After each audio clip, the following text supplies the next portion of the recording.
This is Skyblock.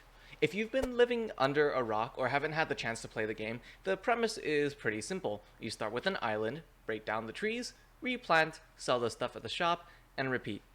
Upgrade your crafting table, repeat, upgrade again, and several days later you might have something like this, albeit on a much larger scale probably. So, with that being said, let's jump right into the review.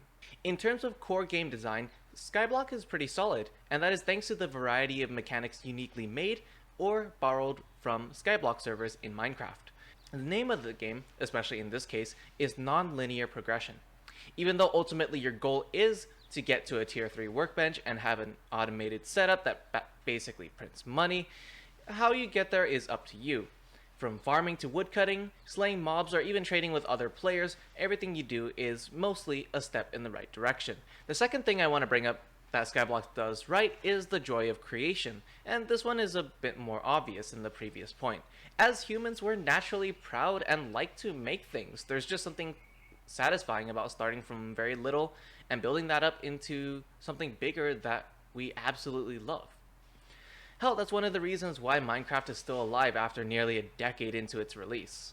With that out of the way, even though the foundations are absolutely great, there are a couple of things that I still have an issue with in regards to the current state of the game.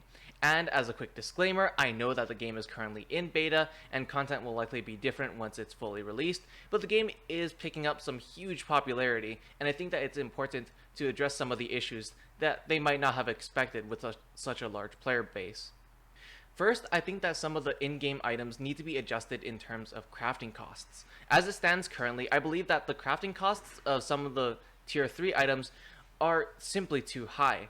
Each conveyor belt requires 30 raw iron, the industrial chest requires 90, and even the tier 3 workbench itself requires a whopping 500 iron just to be able to craft the industrial items to begin with. And while this may not seem much to people who already have a full setup, obtaining over 500 iron prior to automating things is no easy feat, and might be one of the main reasons why the Industrial Smelter and pink slime gears are such high in demand currently. While I believe that the jump from tier 2 to tier 3 should require time and effort, I just don't think that it should be gated behind an iron requirement that is 10 times the previous amount. Next, after playing the game for a while and lurking around in the Discord chat, it seems pretty clear to me that there needs to be a proper trading system. Currently, the only way of trading is either dropping the items to the other player or by placing the items in a chest, both of which are less than optimal and could result in you getting outright scammed.